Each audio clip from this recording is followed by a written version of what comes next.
పరిశుద్ధులతో సహవాసం.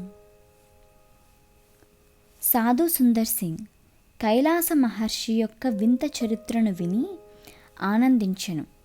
తాను కైలాసమునకు వచ్చుట దేవుని నడిపింపు అనియు, దేవుడు ఋషి ద్వారా కొన్ని రహస్యములను తనకు బయలుపరచుటకు ఇష్టపడననియు సంతోషించెను. కైలాస మహర్షి గారిని ఒక హైందవ ఋషి అని తలంచినందుకు మనసులో నొచ్చుకొనెను. ఆయనను ఋషియు కలిసి పరసంబంధమైన సంగతులను గూర్చి సంభాషించిరి. మహర్షి సుందర్కు చెప్పిన విశేషాలు ఇలాగున్నవి.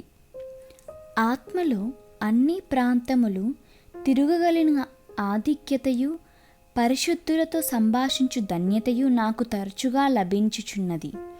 ఇది నా సేవలో గొప్పగా తోడ్పడుచున్నది. పరిశుద్ధుల సహవాసము కలదని నీవు విశ్వసించుచున్నావు.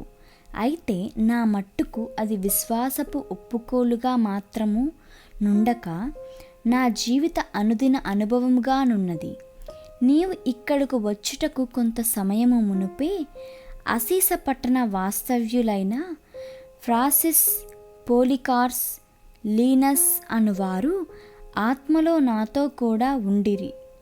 ఈ లీనస్ అను వ్యక్తి క్రీస్తు యొక్క అనుకరణము అను ప్రపంచ ప్రఖ్యాతగాంచిన పుస్తక రచయిత. థామస్ ఏ కెంఫిస్ అను వ్యక్తి దాని రచయిత కాదు. ప్రజలకు అసలు రచయిత ఎవరిని తెలియజేయడానికి లీనస్ ప్రయత్నించలేదు. ఎందుకంటే ప్రభువు నామ మహిమార్థమై నేను ఆ గ్రంథము రాసి తిని, ఆ ఉద్దేశము నెరవేరుట వలన నేను బహుగా సంతోషించుచున్నాను. ఇప్పుడు ఎప్పుడునూ సదాకాలమును ఆయన నామమునకు మహిమ కలుగునుగాక, ఆమెన్ అని అందును గూర్చి ప్రస్తావించి వెళ్ళెను.